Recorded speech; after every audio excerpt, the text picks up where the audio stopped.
Hi, family. Welcome back to this week's episode of the Gold Corner.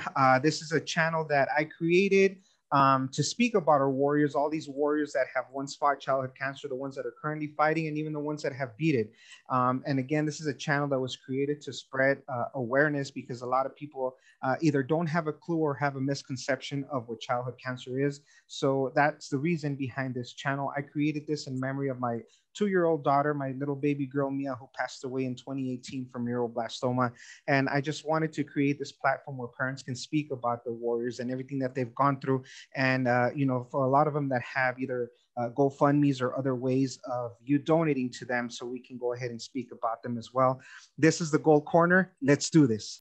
And now it's time for the main event.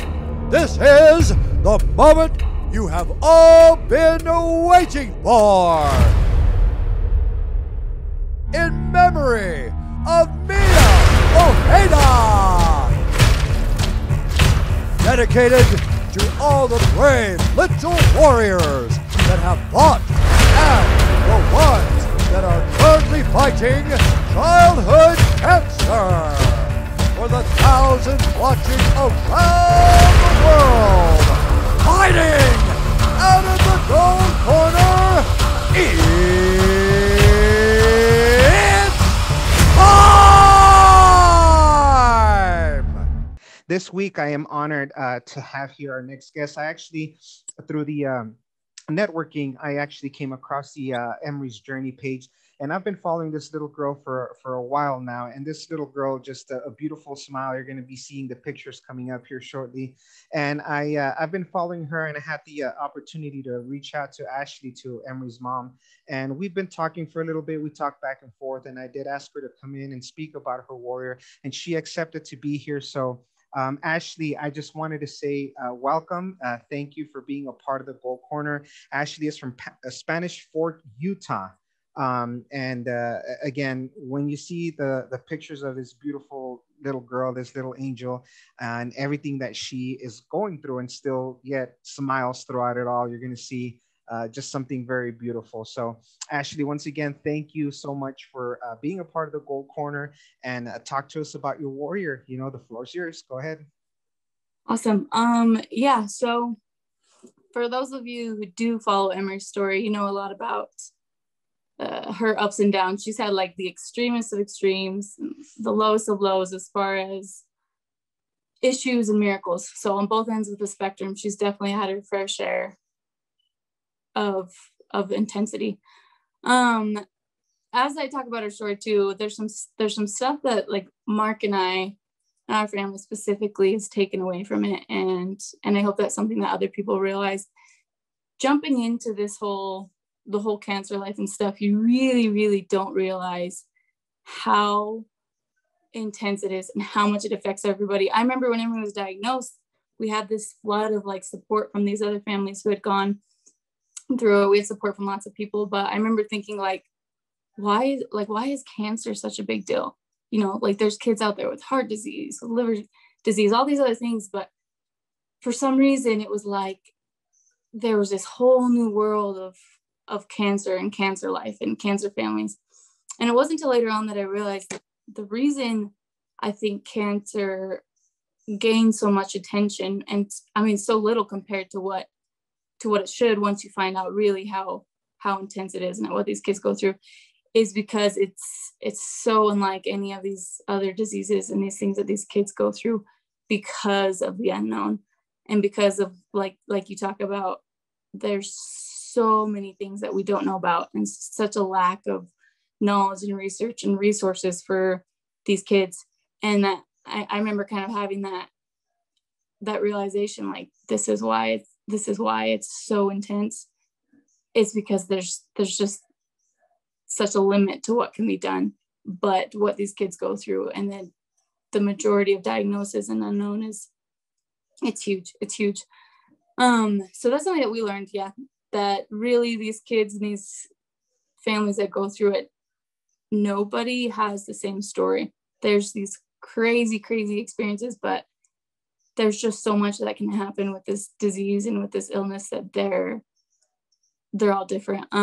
So we take that into consideration. We've definitely been through a lot, and we try to empathize for other, but it's just one of those things that you don't know until you know. And I wish we would have never known, but we did. Something else we didn't realize also was how much the families go through.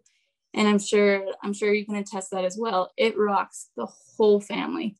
And if your child with cancer has siblings or any kind of close relationship, it affects it all. I mean, your marriage, the sibling relationship, parent to parent, there's just an immense amount of guilt that you feel because you can't be more than one place at once. You can't be at work. You can't be with the other kids. You just have to pick. So that was something that we really struggled with. But yeah, I'll jump into it. So before Emory was even born, I remember it was like a few days before she was born. I remember kind of feeling that connection with her. And we had already had one child at the time. She was a total firecracker. She was such a spitfire. And I remember feeling with Emory, I was like, this girl's going to be different than her first, and it's going to be in a good way, and they're both going to be unique in their own ways. But I remember feeling, and I actually wrote it down in my journal, that Emory would touch hearts, and she would change hearts. So when Emory was born, it was kind of like, I mean, it really was like a copy paste of our second daughter in a lot of ways. She was, if anything, more stubborn, more intense. And I kind of remember being a little bit confused when she was about a year old. I was like, wow, I really had it wrong. She tells it like it is. She's an intense little girl. She's not gentle in any sort of way. And obviously a lot has changed since then. So right after she turned a year and a half old, she was just a normal little kid. She loved to play, loved to run around, and it was spring. It was last May. And we were just living normally. We had the same problems all families have, just, and I was always grateful that our problems were so materialistic. We maybe weren't living where we wanted to be. Mark was trying to get into grad school, and it was all these problems that were solvable. And then one morning, it was a normal morning. I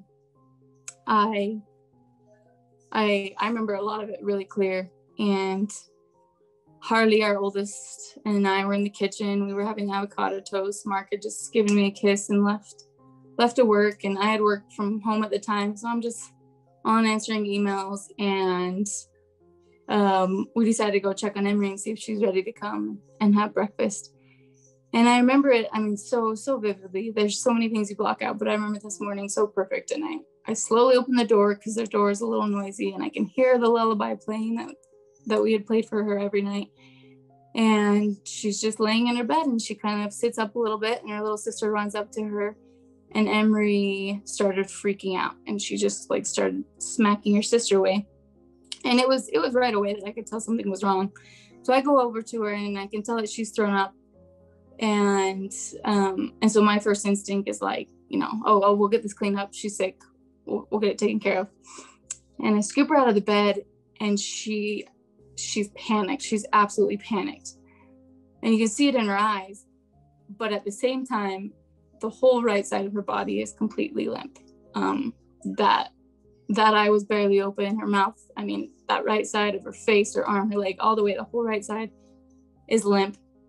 And I obviously immediately panic. We rush her in, and we get to the emergency room, but only one parent is allowed to go in at this time. This is all as the pandemic is unfolding.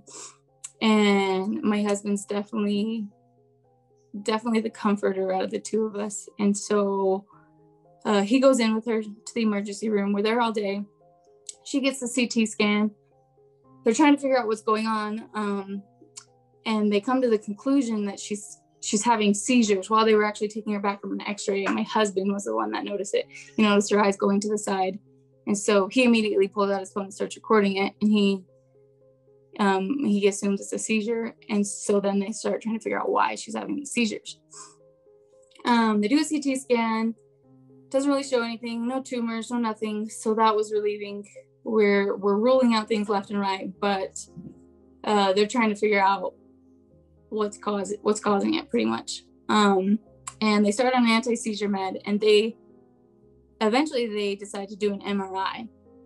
And after they do the MRI, Mark calls me and he lets me know that they're gonna let me come back. They're gonna let me and Harley come back as well. And I just remember my heart dropped, because they have these policies in place to keep people safe, or, you know, to stop the spread and all this stuff. And so I know if they're letting both parents come back, that's bad news. And so my daughter, or my oldest, and we'd just been waiting outside all day. And I go back, and I can tell that Mark had been crying, and the doctor had left the room to give us a minute. And I walk in, and he's holding Emery. She's sleeping at this time. And he says, Emery has a tumor. She has a brain tumor. And I remember being confused at first, because I was like, wait, they already ruled that out. It didn't show up in the CT scan. And I mean, obviously as a parent, there's just a flood of emotion. But at that point in her journey, we were so naive to what her future held. And one of the nurses there, she'd come in and she said, you know, it's no coincidence I'm here this time. I understand where you're at right now and what's about to happen. Here's my number. If you ever need to reach out on a personal level, your world's about to change. And I just remember thinking, like, no, you know, you see this stuff on TV, you hear about it, but this isn't our reality. It's going to be fine. It's going to be benign. It's going to be okay. And her tumor was really small. It was only about 1.5 inches in circumference. And then at that point, because she had been so sedated, she'd been through the ringer that day already, they sent her by ambulance up to the children's hospital. That was about an hour away. And we're going up there, and I'm carrying her up, and she has an IV in her hand that she's just messing with the whole time, and she's angry. I remember thinking, like, this is so terrible. This is so terrible. Like, my poor baby has this IV, and she's been through all this stuff. And we get there, and then at that point, I had switched Mark. I was with Emory. We get to the children's hospital. Same thing. They're only letting one parent in, and it was just like, I mean, it was just the worst day ever. We go in. They plan another MRI. They're going to do another separate MRI there. And they're talking about surgery, where to go from here. And it happens so fast. I mean, this is all weird. We wake up in the morning eating breakfast, and then by that night, your mind's going a million miles an hour. But no, they did a wonderful job of getting the ball rolling. When we first got there, she had an MRI, and they were able to do surgery. It took 2 back-to-back surgeries, but they got as far as I could tell, they got the whole tumor out. And then within 5 days, we go home. And I remember taking her home and thinking, like, oh my gosh, that was just like the worst. Like, I can't believe we just went through that. I hope it's all behind us. I hope it's all in the past. And they let us know they're doing the biopsy. That stuff won't come back for a couple weeks. And at that point, we just wait. And so Emory has this big scar on her head, but her hair mostly covers it. She's kind of crazy. You know, we're scared to rock the boat, and we're just waiting. And we just try to live normally, which isn't, I mean, it's not realistic, because in the back of your mind, you're just waiting for that phone call, waiting for them to say, yeah, we got it all out. It was benign. Go back to life as normal, or you're at the beginning. You're just at the beginning. So as you know, time goes on, we end up getting that phone call, and they said, yes, it is cancer. And unfortunately, it's one of the most aggressive forms of cancer. She has a high-grade infantile glioblastoma, but we don't know what germ type. So basically, all we can tell you is she has extremely aggressive brain cancer, and she's going to need aggressive treatment, but there's no specific protocol for this type because we don't know. It's an unknown germ type. And at the time, I'm thinking, like, what are the odds? What are the odds? And as we've come to find out, this really isn't that. It's really not uncommon for kids to get, you know, a new rare type of cancer, because there's just not a lot of information on all these cancers. And so we're devastated, obviously, but we're hopeful. We're like, you know what, she's a stubborn little kid, she's a strong little kid, we'll just breeze right through this. If we can get her personality traits to transfer over into her physical tolerance, we'll breeze right through it. We'll get through it. She's in a good spot. They've got the whole tumor out, and they move forward with this aggressive chemo because of the type of cancer. They're like, well, there's no way of saying we got every last cell. So that's why we're moving forward with this aggressive cancer. And we meet with them, and they basically tell us, like, hey, you're going to be here from 2 to 3 weeks at a time. And then you'll go home for about 4 or 5 days. And once your counts are high enough, you'll come back and we'll start again. And I mean, this was just life-changing. I mean, to say the least, because you go from all these plans of what you do with your time. You know, I was doing work in school. Mark was doing work in school.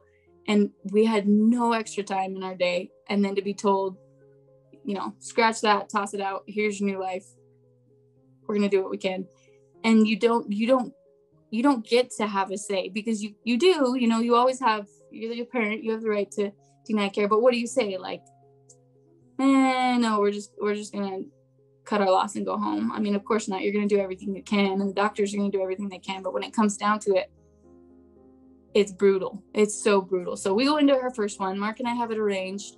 Fortunately for us, we had an absolutely amazing support system. Mark's my husband. He's the middle of 12 kids. I have 4 other siblings.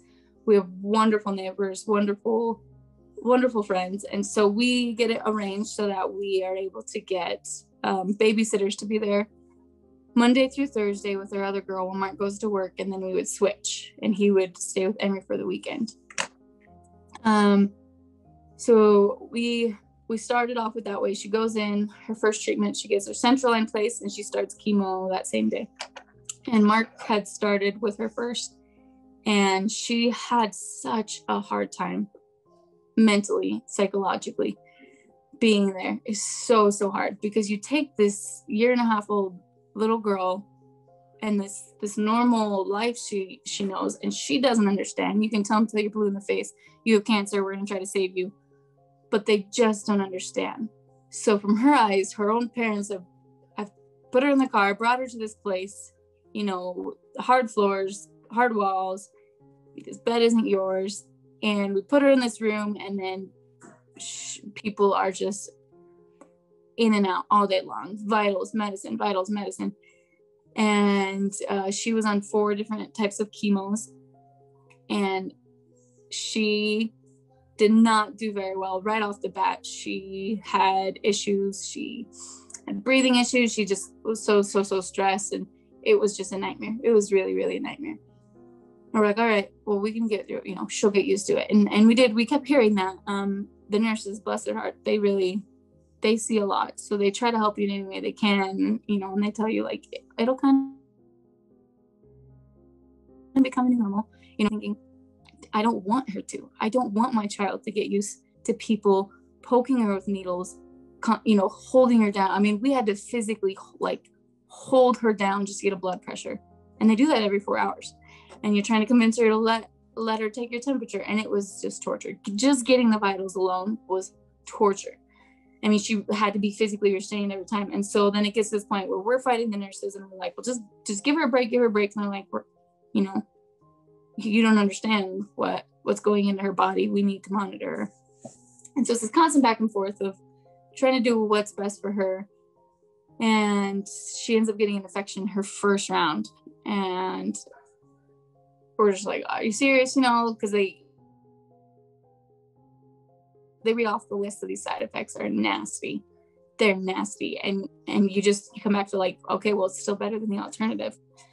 And she gets this terrible infection, and she's just miserable. She's miserable. She's running a fever. She's vomiting, all this stuff.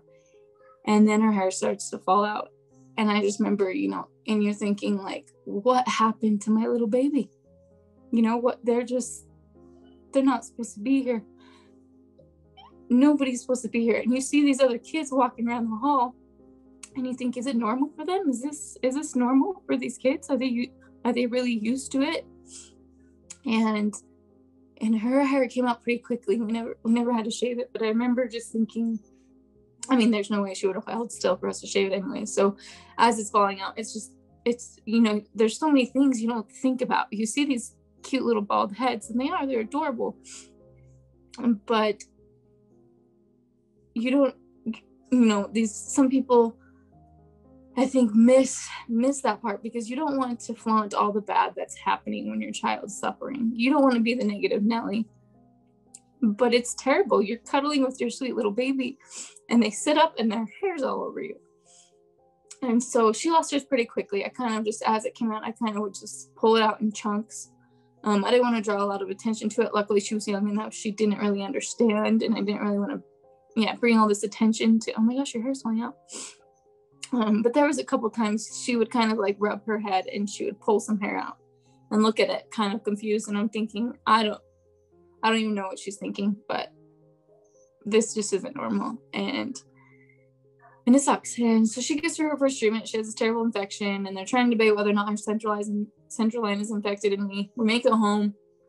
We go back for the second round, and we're like, all right, that sucks. Let's just make that the worst that happens. That'll be her roughest patch. We'll breeze through.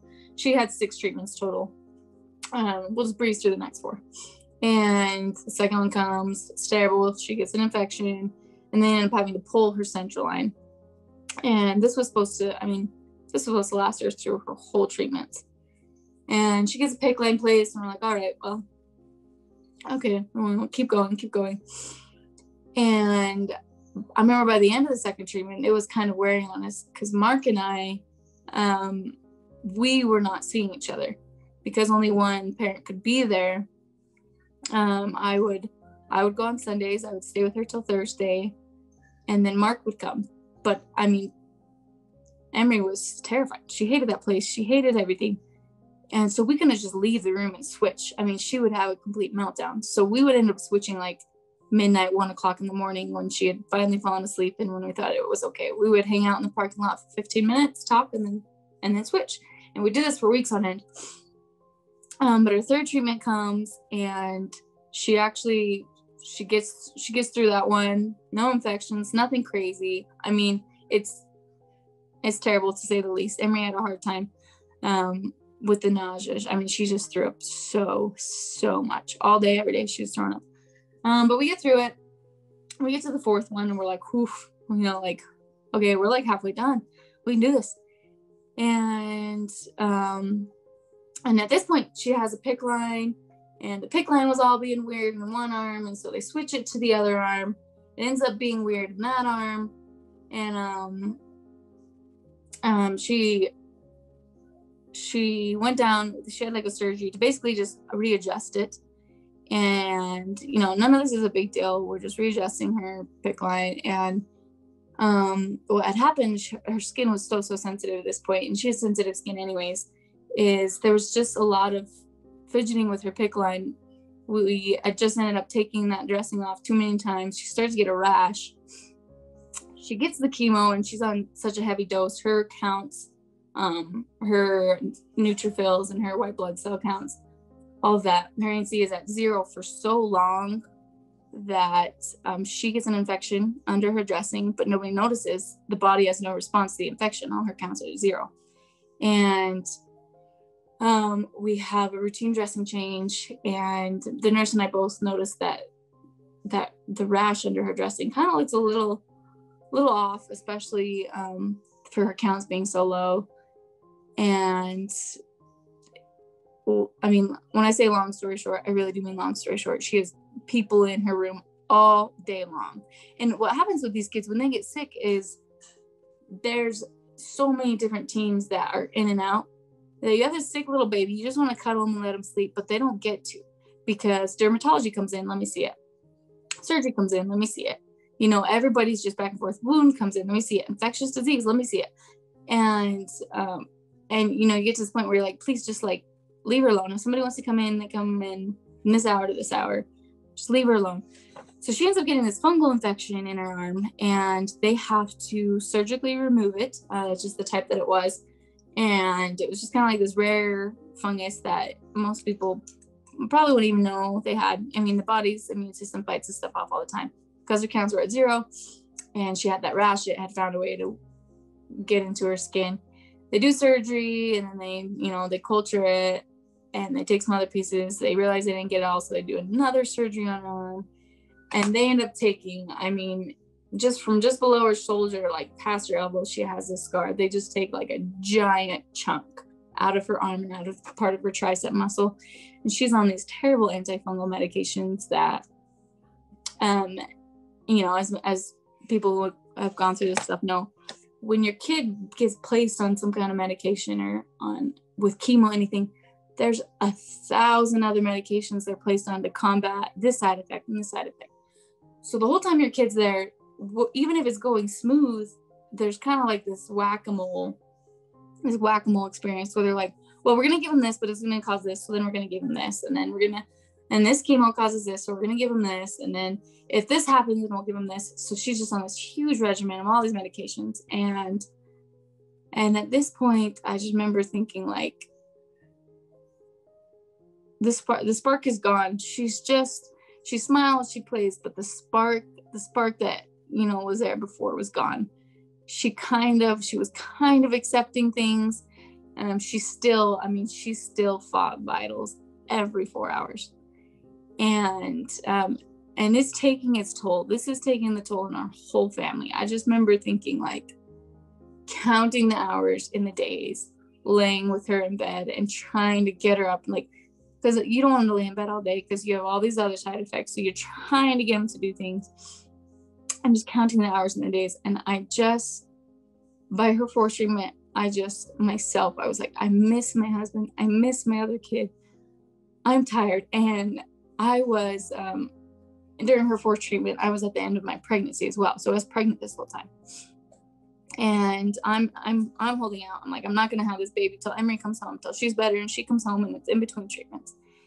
And I ended up going like 9 days overdue. And so I'm finally like, all right, fine, we'll have the baby. And that's just the reality of these kids that have cancer. Nothing is put on hold. Nothing waits until their cancer's gone for it to start back up again. And so it's supposed to be this exciting, happy time where my husband and I are having our third little girl. And, you're in the middle of a pandemic already. So there's already that on top of it. And we want to bring her home and let her older sisters meet her. But instead, we're trying to decide, okay, who's going to stay with Emory? Well, we go have the baby, and then who's going to stay with her other girl? And it sucks because you just want your baby to feel better. And you don't want to leave your baby while she's feeling, literally, this was the worst she had been up to that point because she had already had 2 life-threatening infections. And I just remember thinking like, why? Why does this happen to these sweet little kids? And why do they have to go through this? And at this point in her journey, we're learning all these things. We're learning that the amount of funding for childhood cancer is that low, and that there's just so often the answer is we don't know. We're going to do everything we can, but we don't know. And these doctors are trying so hard to do everything they can, but the information that they're given and the research out there, it's just so limited. And we chose throughout her whole journey, we just chose to be as happy as we could, as often as we could. And when this all started, also back when this all started, and she was diagnosed with cancer, because up until she was actually diagnosed, my sister had made this Emory's Journey Facebook page for her, and she was keeping everyone updated because we're just going through the motions at that point. And Mark and I sat down and we said, all right, we need to figure out what we're going to do. We're either going to be extremely open with everything she's going through, or we're not. But we're not going to drag people through this. Here's what's happening. Never mind. You don't know what's going on. Here's what's happening. And so we decided that we would be as open as we possibly could. And and we would, you know, in hopes that people would be able to learn from our experience. We're people of faith, and that played a huge role in this journey with us. And so we decided, we were like, we're going to be as open as we can. So when we get towards the end of our fourth treatment, and we're going through all these things, we're just beat, and we just want it to be over with. But once again, we decide, you know what, the hardest part is over. She's obviously proven her strength up to this point. We're just gonna go. The worst is behind us. So we kept trying to have that attitude. The worst is behind us. The worst is behind us. And during her fifth treatment, I had just, we had our little newborn, and we were doing the rotate off and on thing. And Mark had actually, his work was wonderful to give him some time off. And Emery's fifth treatment, it actually went okay. There was no crazy life-threatening infections, and it went okay. And for her sixth and final treatment, she was planned to have a bone marrow transplant.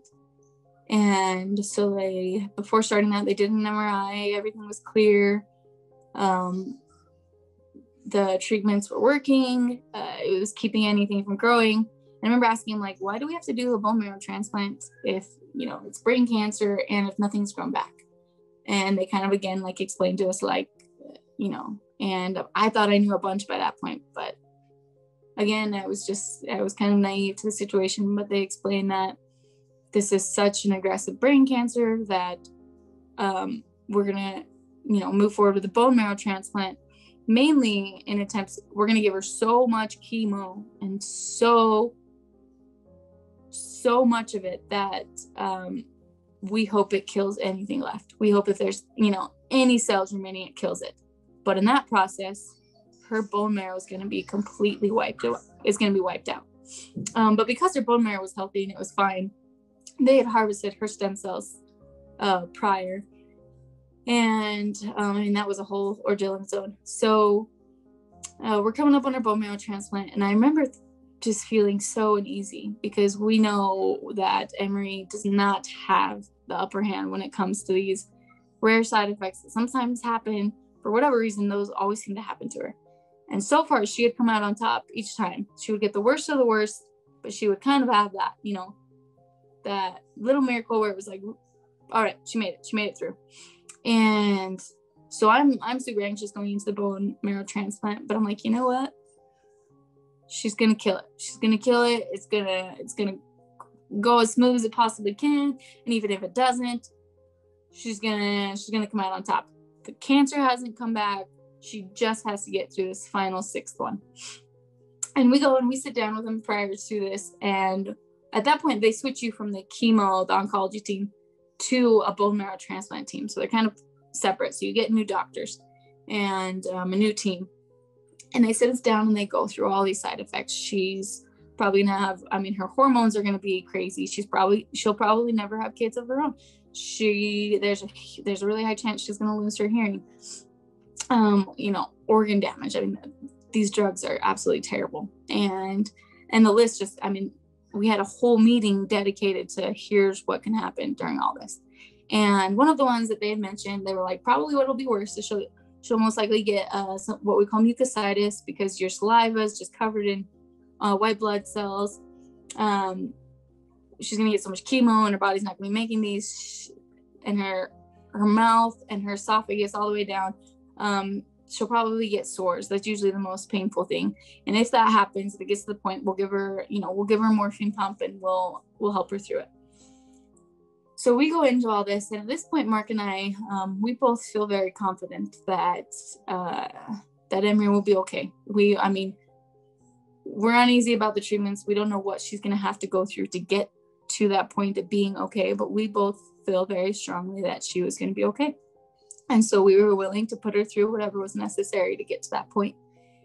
And pretty much from the get-go with that, she got so sick so fast. And because she starts a day, -10.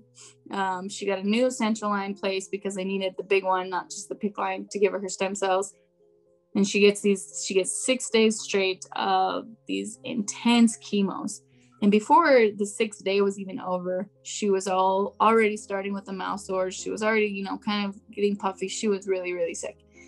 And then they give her 3 days rest. And on that third day, it's called day 0 of the bone marrow transplant, they give her back her stem cells. And then they wait for her body to accept the stem cells. And at that point, hopefully all the cancer's dead. And now we're just waiting for her bone marrow to, to recoup, because she essentially got a bone marrow transplant from herself. And so we're like, all right, okay. And by day 2, so she had only been in this treatment for 12 days. And by day 2, she is doing terrible. I mean, she's bleeding from the mouth. Her mouth sores are already making her bleed. They have a morphine drip going, and she looks terrible. And it sucked. It sucked. That day was her birthday. And we were just kind of like, man, like, if all those other infections wouldn't have happened, she would be done. She would be home by now. And you start going all these what ifs, but you kind of just can't go there because you want to keep moving forward. You're not blind to all the terrible stuff, obviously, but you want to keep moving forward because what else do you do? So it's her birthday, it's her second birthday, and we're grateful she's alive. We're grateful she's cancer-free at that point, and this is her last treatment.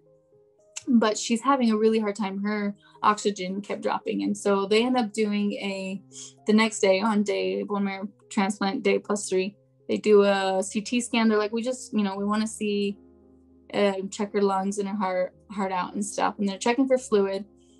And she had come back up and she was just miserable. I remember she was laying on her side. She's bleeding from the mouth. Oh, and she's vomiting all the time. And she's throwing up blood and all this stuff. And the nurse practitioner comes in and she's like, it looks okay. Everything looks okay. We're just going to support her through it. And within 5 minutes of that conversation, Emory she just declined so rapidly. And she goes into respiratory failure. And, all of a sudden, you have this sick little baby and you never get used to it. You never get used to seeing your child this way. I think some people think you do. I remember thinking people, you must kind of adapt. You must get used to it. You don't get used to it. You just get faster at processing the bad news. And it gets easier to talk about as as small talk. You talk to people, oh yeah, she has another treatment, but it never gets easier. If anything, it gets harder. And yeah, all of a sudden she goes into respiratory failure and her room is filled with people. And, so much is happening and she's panicking. I mean, here's this 2-year-old, already stubborn, already scared little girl. And all of a sudden people, we're shoving the oxygen on her and we're holding her, and the rapid response gets there super quick. I remember the doctor's name was Angela, and she was wonderful. And she's just, she's fast. Everything's going. She's like, all right. And Emory kind of stabilizes there in her room. They kind of get everything under control a little bit. And she's like, all right, well, we're going to take her down to the ICU. And I'm like, wait, what? Okay, better safe than sorry.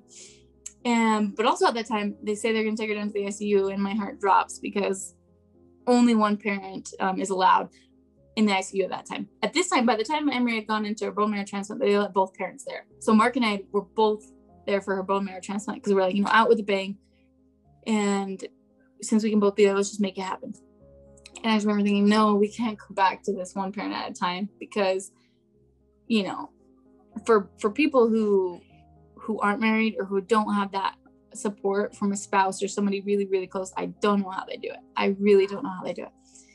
And Mark's sitting on the bed and he's holding her and he's kind of like restraining her at the same time. She's trying to rip the oxygen off. And I know that there's only one parent, but I kind of just go as far as I can, just waiting. I'm like, I'm just going to go until somebody kicks me out. And we both go down to the ICU and they're like, you both can't stay. And I'm like, yeah, And we're kind of just trying to beat around the bush. And I ended up staying with her that night, and they let us know, all right, we're just going to keep her on oxygen. Hopefully this will just support her through it. Hopefully she just needs this oxygen. And by the end of the night, hey, little one, she can't come here. By the end of the night, they end up having to intubate her, and she's heavily sedated and getting some boogies. Yeah? No. And she's heavily sedated and she's intubated, and I'm staring at my little girl with a breathing tube in, and and thinking, how did we get here? And at this point too, she was only on day +3. I mean, engraftment for a lot of these kids, their body doesn't start, doing its own thing for weeks out. Luckily, she had her own stem cells, so she was expected to hopefully have that happen sooner. But there's kind of like this weird, the doctors don't want to scare you, but every time somebody asks her, right, what's going on, they say she's on bone marrow. She's only on day +3. And there's this vibe where you can tell that this is really bad really soon. But they're like, we're just going to support her through it. We're going to get her through it. And Emory had a whole ordeal up until this point. But this was really this was the hardest part of her journey. And so she stays intubated for a while. And we're thinking, all right, we can do it. This is terrible. You don't want to say it out loud, but you're thinking, how does it get any worse than this? Emory was really, really hard to sedate. So, you see these kids in these pictures, even in the ICU, you see them sedated and you think, oh, well, at least they're comfortable. But at that point, the only way they can tell you if your child's uncomfortable is because their heart rate and their blood pressure skyrockets. And I just remember thinking, like, that's how you tell she's in pain, is because her vitals are literally all over the place. And so it's terrible, but we're doing what we can. We're pulling through. And we still, at this point, we're thinking, we still think she's going to be okay. We still think she's going to be okay. And we wait. And they had a really hard time even sustaining her just on a ventilator. They had gone back and forth between these ventilators. And we weren't there for too long before a doctor had a conversation with me. And she said, has anybody talked to you about end of life care? She kind of explained, it's just something to think about how, and her words were, how far you're willing to go to try and save your child's life. And we're having this conversation as they're, her room's full and people are working on her. And I'm just staring at her and I'm thinking, thanks, I appreciate it. But you don't know. You just don't know. Like, you don't know what I know. And I truly believe that she'll be okay. You want to see Daddy? Yeah. Should we go get him? Yeah. Okay. Should we say bye? Look, can you say hi to this dude? Say hi. Hi. Can you let me? Okay. Should we go find Dad? Okay. But yeah, so we're at this point where, the doctors are kind of starting to have this end of life care, but a lot of them are kind of still just like beating around the bush. And I remember Emory had one person on her team who every time she came in, you could just see the fear and like the worry in her eyes. And we always preferred when they were just straightforward. I was like, whatever is going to happen is going to happen. So just be straightforward. Just tell us, and we tried to be very, very, very involved in her care. But yeah, there were some doctors where they just, they tried, but you could see it. You could see it in their eyes. And things just get worse and worse and worse. Finally, her body starts to accept her stem cells. And we're like, yeah, her counts are coming up. This is what she needs. This is the edge she has over all these other sick kids in the ICU, is when her body starts, doing its thing again and her bone marrow is working. That's a big deal. That's when things are going to get better. But they had also warned us that when her immune system comes back, all these white blood cells, all this stuff comes back, it can have a bad effect because it'll just flood her body with inflammation because it's trying to heal. There's just, her whole body's full of like injury and it's going to try and heal it all. And that can have its own set of problems. So just be aware that it might get rough again before it gets better. We're ready for it. And we just had no idea how rough it was going to get again. And so our counts are coming back. We're kind of like, sitting on the edge of our seats, but we're hopeful. And we're like, all right, every day we're like, it's going to be good. We walk in. By this point, we're friends with the nurses and we're just trying to make the best of it. And we're like, it's good. Today's going to be a good day. I can feel it. Every day was just worse and worse. And we got to a point where she was not getting better and she was getting worse fast, because up to that point it was her liver and her kidneys. Everything was going on. And we're like, well, at least she has her lungs and her heart. At least she has her lungs and her heart. And she's got a PD drainage. She's got cords. I think the most ever counted, she had like 18 IVs. And she doesn't have 18 separate IVs, but she's got 18 different medications going in. They're trying to figure out what's causing this. And her lungs she had the mucositis, but as far as we could tell, she didn't have any kind of infection, and her lungs were doing okay. The worst part was her mouth and her throat. I mean, she wasn't able to get air in and out on her own.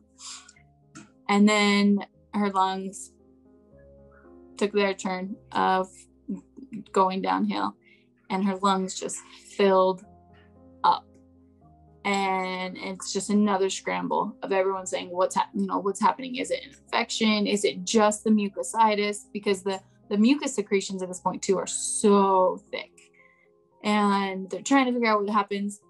And there was one night, and when Mark and I were there, we would switch. We would kind of do a 24-hour shift, and you could not sleep when you were there because she was always destatting. I mean, it was just like, it was one of those things where every time you turned around, her oxygen was down, her heart rate was up and then down, her blood pressure. I mean, it's the epitome of the whack-a-mole effect I was talking about, because they're giving her pressors for her blood pressure. They're giving her this, they're giving her that. And it's just like, well, we can sedate her more. She was so hard to sedate.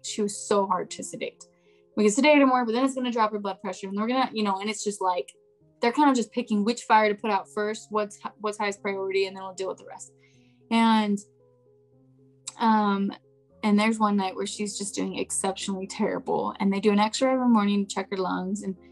And the hard part about this too is I have a huge respect for the medical personnel, and especially the nurses. The nurses are definitely undercredited, but at the same time, there's no way for, as a parent, for you to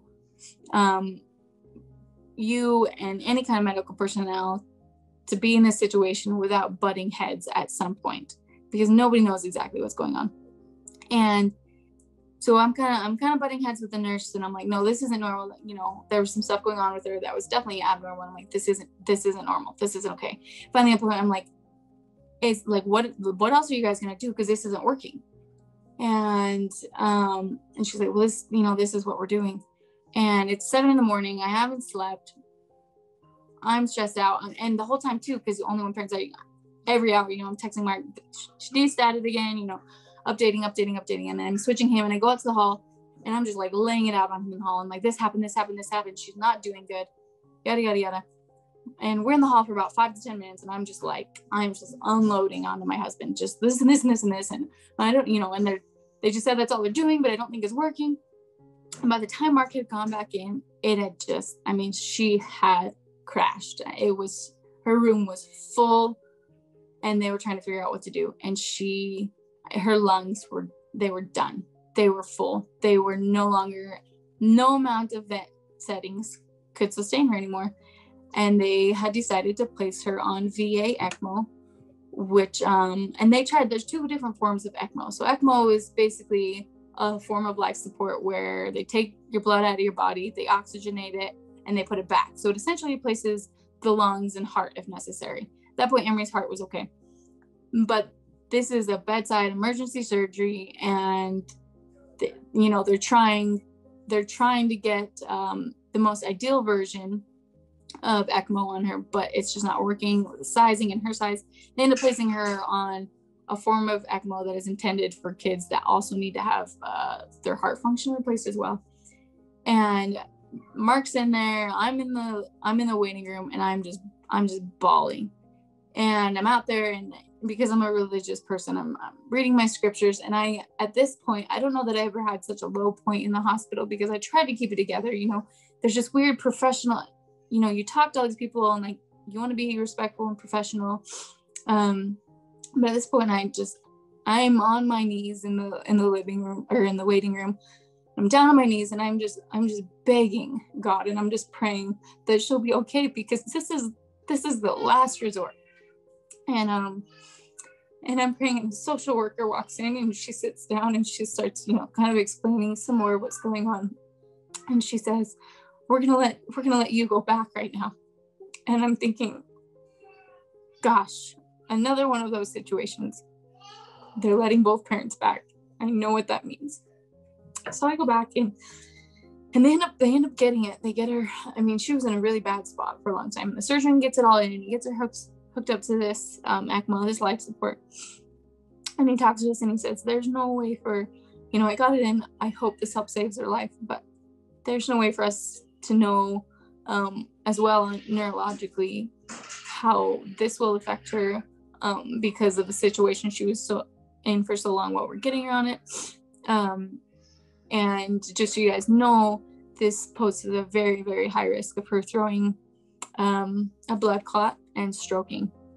And having a stroke. And then that would have its own other issues. And they let us know this is a very short-term solution.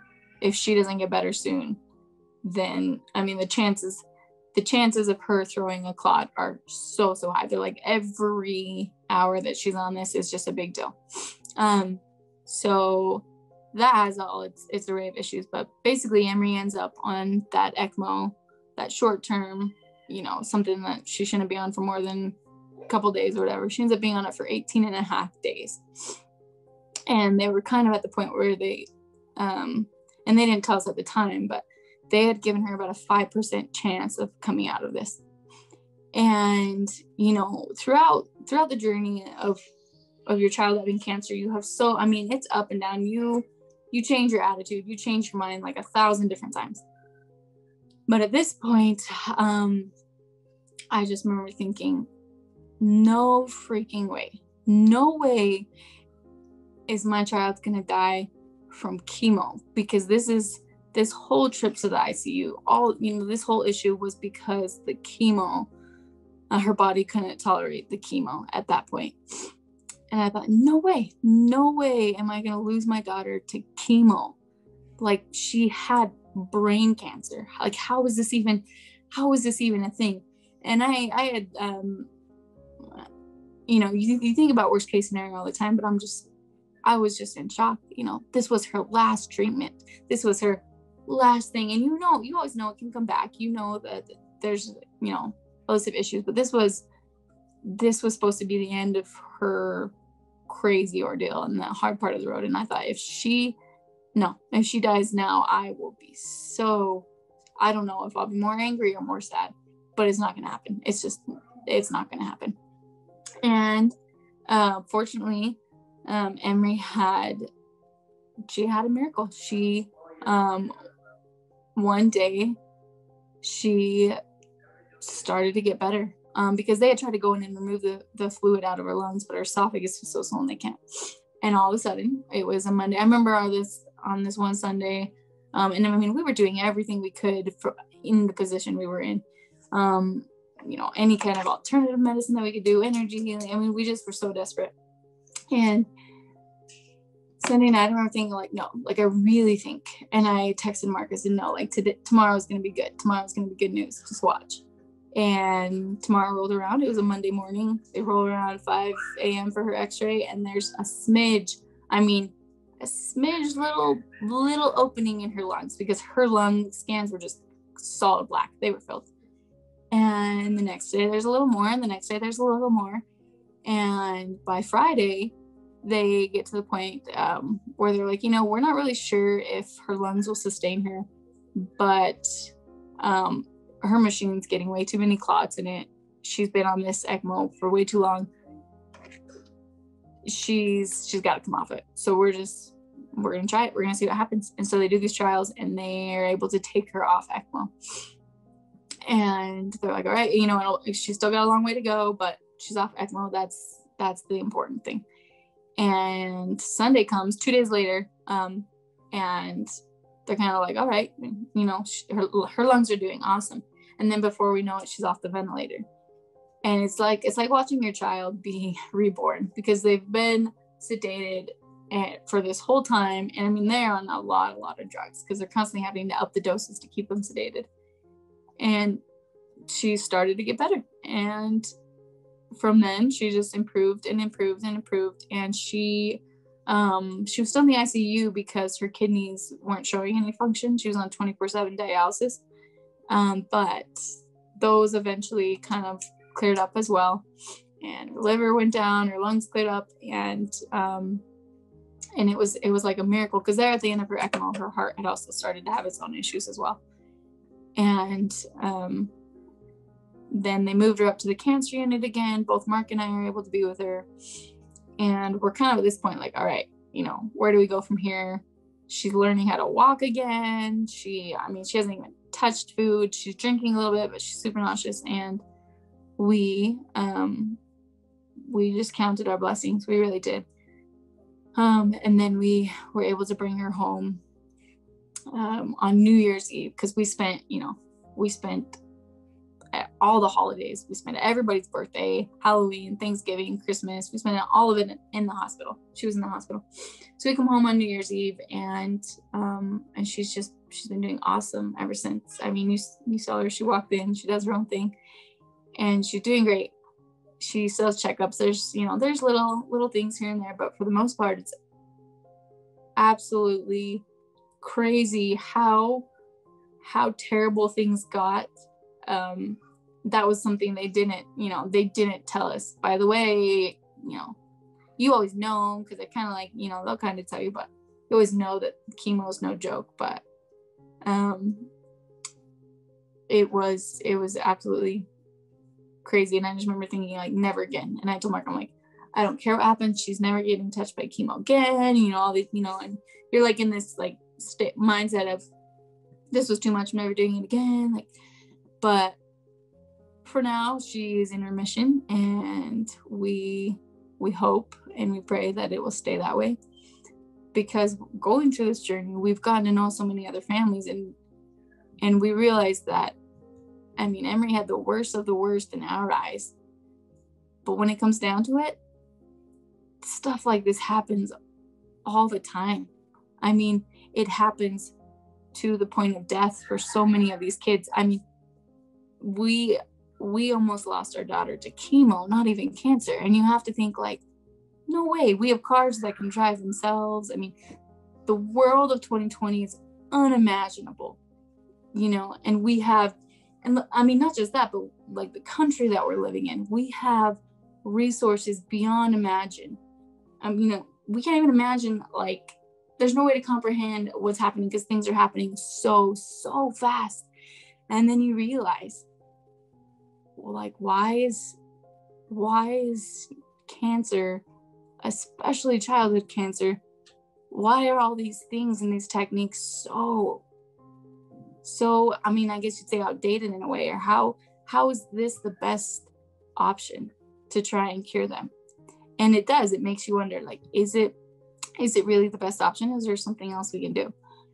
And I think there's two things that we can do. I think the biggest one is a lot like what you're doing. It's to bring awareness. And when people say, like, oh, it's Childhood Cancer Awareness Month, you think, like, okay, all right, I'm aware.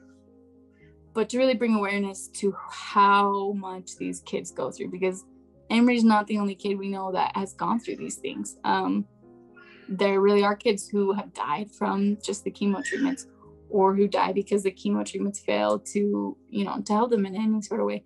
So I think when you say bring awareness, it means, it's like really, really bring awareness that there's a lot more we can do. There really is.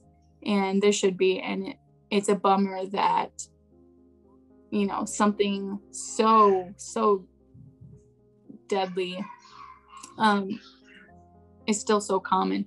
And if it doesn't kill you, if the cancer doesn't kill you, and if the chemo doesn't kill you, the list of side effects is just crazy. And so it makes you want to, it makes you think, how is this possible? But yeah, so I think that's the first thing. It's what you're doing. It's educating people. We're human beings of our own free agency, and we choose what we do with our time, what we do with our money and our efforts.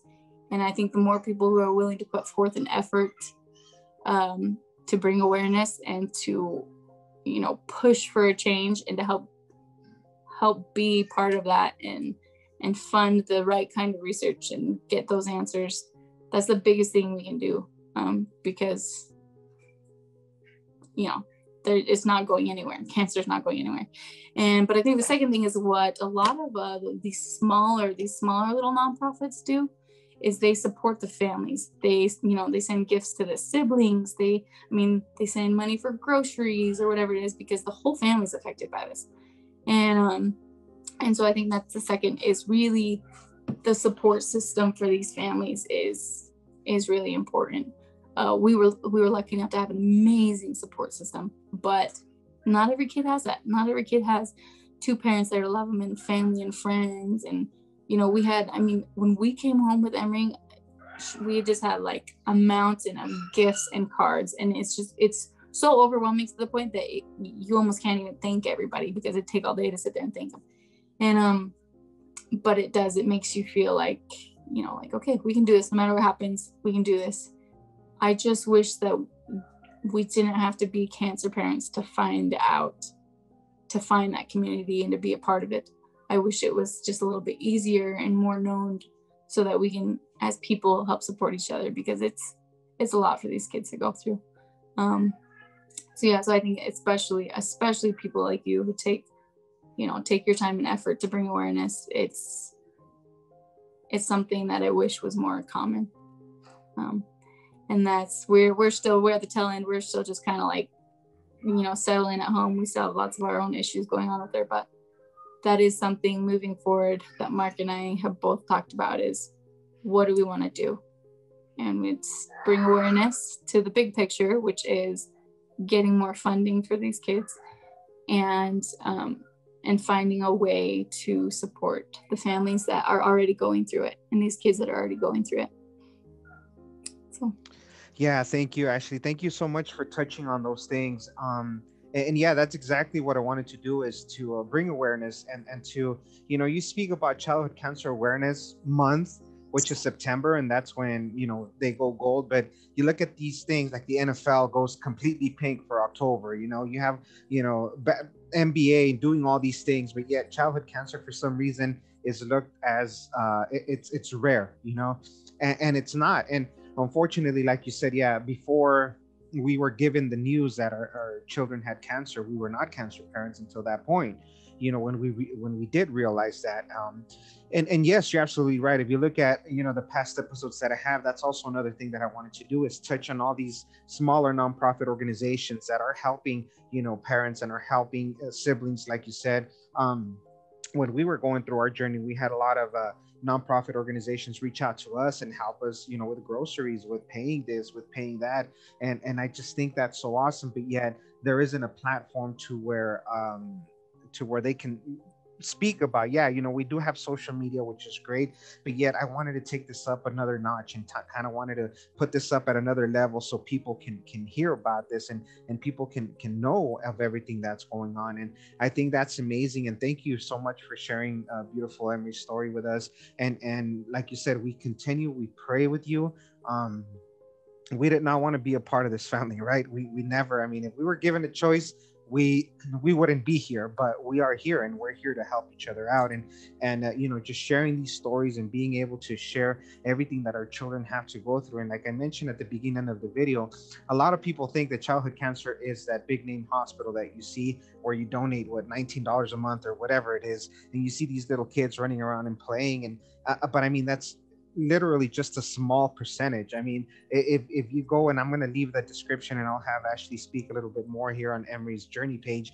If you see the pictures of these beautiful, you know, baby girl laughing, yes, you know, she's laughing and smiling, walking, doing all this, but you just heard the reality of everything that she had to go through and everything that she went through, you know, and it's so hard. And yeah, we capture those moments with a picture that we upload of the smiles. And you know, people would tell me, oh my God, look at her, look at Mia smile, it looked like she had a great day, when not 30 minutes before she was having such a bad time with pain and everything. But we do capture those moments because we want to have those memories of our children being like that. So this is it. This is what childhood cancer is. And just like Ashley was touching, we need to do something because we only get 4%. Actually, I had a mom, I don't know if you saw the episode, where she actually read that she had read somewhere that Starbucks makes more in one day than childhood cancer gets. Yeah, that she was like, I was drinking my coffee while I, make you sick to your exactly. stomach. And like you said, we have self-driving cars. We have this government that has a lot of money, but yet the money's being sent elsewhere, even outside of the country, for things that are irrelevant, things that are dumb, when our children here are needing those funds for research. And like you said, we have doctors that, could be great doctors and nurses, but they get to the point where they're like, we don't know what else to do. We're done, because research only takes it so far. And yet our children are the ones that are having to go through this. So I know, Ashley, that you touched on Emory's journey page, and if you can talk to us a little bit about more about there. I know you do give a lot of updates on there, and that's how I keep updated with Emory's journey. Mhm. And I know we also talked a little bit off camera about the GoFundMe or Venmo or whatever. Do you have any other organizations that you all are working with? Any organizations that you're thinking about doing, or Mhm. anything else? So we can put here in the description and keep following that. Yeah, yeah. So luckily, my sister was actually the one that started Emory's Journey page, and I think a lot of that came from everything happened so fast that she was like, you know what, you just keep us updated, and I'll update everybody else. And she was really good about that. And then Mark and I will get on sometimes. And so yeah, that's kind of Emory's Journey on Facebook is kind of like the most detailed version of it. What we do like a lot. Emory has her little. I have my TikTok that Emory's kind of taken over. I mean, it used to be mine, but it's Emory now. Can't blame her, she's cute. And so we have like the little things, yeah, where you try to keep people updated, but I think that, yeah, her Facebook is the main one. And then we were able to receive, I mean, whenever we got diagnosed, Mark and we had a fairly decent savings. And I remember thinking like, all right, we had been saving up, we had, some separate ideas of what we were going to do with it. And I was thinking like, all right, well, we have enough savings, we'll just live off that for a while if we need to, and we'll pull through. And her insurance was terrible. And, it's like, okay, well, that'll probably eat into it too. And we ended up having so much support that we didn't have to use our savings. We were so blessed to be in the community we were in and all that, but a lot of people don't have that. So we're doing good right now. And Emory's in such a good spot right now. We couldn't in good conscience, accept money. But we have some really close friends who are still going through definitely a different journey, and I can send you some more information, and I can send you their information as well too. I think we would love for any funds to be pushed to that. Emory has a little buddy, his name is Xander, and he's actually in New York. They're from Utah as well, but they ran out of options, so he's in the middle of a clinical trial in New York. So their family has been, uprooted. Him and his mom are out there. We don't work specifically with any organizations. We've definitely been blessed to benefit from them. But Mark and I, we do plan on starting or pairing with some of them in order to produce not just like smaller profits, but we've got some stuff that we're trying to do that will hopefully long-term help a lot of families. So we're working on that, but we're, like I said, we're really fresh into getting back into our normal life. And so that's where we're at right now. I think that's one thing too. A lot of people, while you're going through these journeys, they tell you how strong, oh, she's so strong, you're so strong. But what other choice do you have? I mean, you really don't have any other choice. So a lot of it is just kind of, forced strength, I guess. But so yeah, that's kind of where we're at right now. But okay.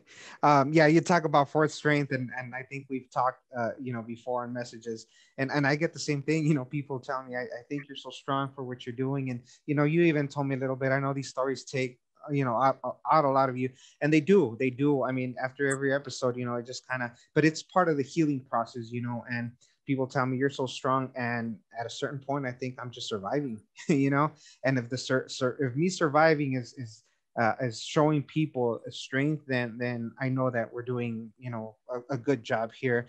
Well, Ashley, when you and your husband are ready to launch anything, please feel free to reach out to us. And you have the Gold Corner here to support you in everything that you do. So And I'll also be putting all the links that you send me up in the description of the video so people can check that out, and check out this another little warrior that's in New York right now fighting. Actually, before we leave, if you notice, on all my videos, I do ask parents to talk to us right before, we end the show. What advice would you give, parents that are going through the same thing, the same situation that you are in, and what has helped you, what hasn't helped you? What advice would you give other parents that have perfectly healthy children, and what can you leave us with before we finish? Yeah. Man, well, I think we'd have a bucket of advice, but I don't know how much it would help any others. But something that Mark and I have definitely learned, and I know it's one of those touchy subjects, but for us, this was an absolute trial of our faith. And a lot of people looked at Emery and they said, how can God do this to her? And something that we learned very quickly was that God doesn't do these things to these little children. God doesn't inflict illness and disease upon these little kids. We personally believe that that's something that comes from Satan. And for whatever reason, God allows it to happen to some of them. But through our faith, I mean, it really was what carried us. I remember while Emery was in the ICU, hooked up to everything at one of her lowest points, and Mark had given her a priesthood blessing that said that she would be able to walk out of there. And I thought, no way. I mean, no way. Even if she's okay, like, she won't be able to walk out of here. And she was. By the time we left, she was at the point she could. And so my advice would be to cling to hope, even if you're not religious. Cling to what can happen, the good that can happen, because it's going to happen either way. Whatever's going to happen is going to happen. But I think we underestimate how much we play a role in that outcome. So that would be my advice to parents, at least going through this. And then my advice to other people would honestly be to don't feel like you have to know what they're going through. You don't have to say, I understand, I know, because you don't understand, and that's okay. So just lend support in any way you can, and to just do things. I mean, it was wonderful people that would offer, what can we do for you? But I think the most helpful thing was when people would just do things, when they would say, hey, we're going to send you dinners Wednesday or Friday night better, because nobody wants to ask for help. Most people, and I'm sure we're not the only ones who are a little bit prideful in the sense that we didn't want to accept help. So I think that would be our two pieces of advice: is keep the faith, and then for people on the outside is just do things. Don't ask, just do. And if they accept it, great. If not, at least you tried. Well, Ashley, thank you so much again for taking time out of your busy schedule to be able to share with us Emery's story. And for all the family that's out there watching, thank you so much. I will be putting all the links that Ashley does share with me, and also putting up Emery's journey page so you can check this out and see everything that she's going through right now. And I think the advice that she gave us is just perfect advice. You got to keep the faith.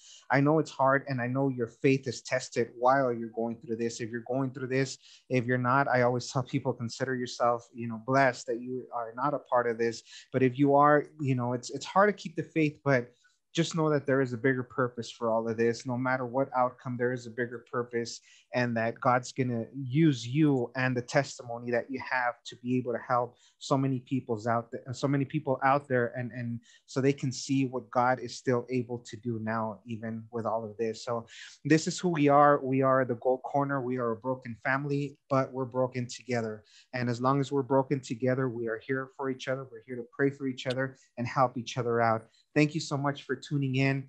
Remember to live each day to its fullest, because tomorrow is not promised. And just hold on a little while longer, because we're almost home. God bless you, and we'll see you next week.